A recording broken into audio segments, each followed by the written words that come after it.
Hello, sixth graders. I'm going to work through how you solve equations that contain multiplication and division.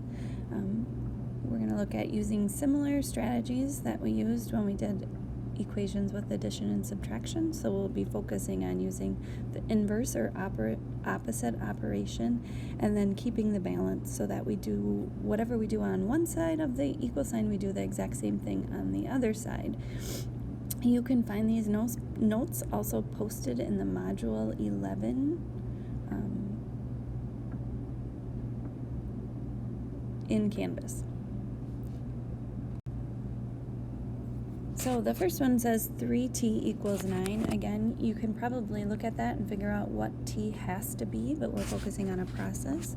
So I'm going to show you how we're going to use the inverse operation first to isolate t, or get t, the variable, alone.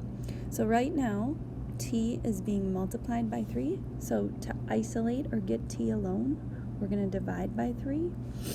When we have 3 divided by 3, that just equals 1. So these cancel out and t is alone.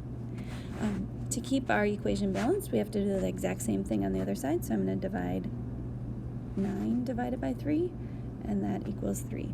We can check always, because if we say, okay, t is 3, we can put it in.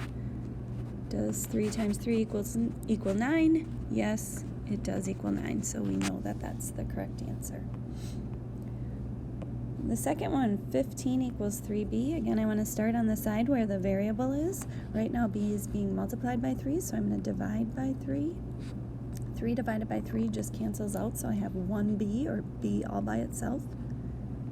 To keep my equation balanced, I have to divide by 3 on this side. 15 divided by 3 equals 5.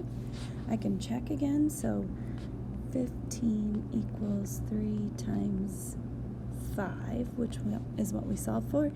15 does equal 3 times 5 equals 15, so we know that we are correct. Last one, 18 multiplied by z equals 90. So I'm going to start where the variable is. I'm going to divide by 18 to undo that multiplication. So I'm left with z. I'm going to divide by 18 on the other side. 90 divided by 18 equals 5. Again, I can check by substituting in for the variable. So if I put 18 times 5 equals 90. So in my brain, I'm thinking, okay, 10 times 5 is 50, 8 times 5 is 40, so indeed that is 90. So I know that I'm correct. Here are our division equations. So since we're doing division, we're going to use the opposite, multiplication, or the inverse operation, multiplication. So in the first one, x is being divided by 4. You can probably think in your brain right now, what number divided by 4 equals 7? But we're going to show that process. So divided by 4, that means to undo the divided by 4, we're going to use the inverse, multiplication. So I'm going to multiply by 4. I'm going to use that dot so that I don't get confused between the variable x and the x we sometimes use for multiplication. This ends up canceling out. To keep my equation balanced, I'm going to multiply by 4 on the other side. I get x equals 28. Again, I can check if I substitute in the value for x, 28 divided by 4, that does indeed equal 7. So I know I'm correct.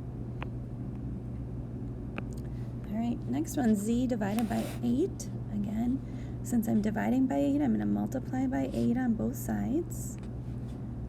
These two will cancel out to leave z isolated, or all alone. 6 times 8, 6 and 8 went on to 8. They came back as 48. That's my favorite multiplication fact. So I can check again. If I substitute in that value, 48 divided by 8 equals 6. Yep, that does indeed equal 6. Last one. I have n divided by 4, so I'm going to multiply by 4 on both sides. These will cancel out, leaving n alone or isolated. 4 times 12 equals 36.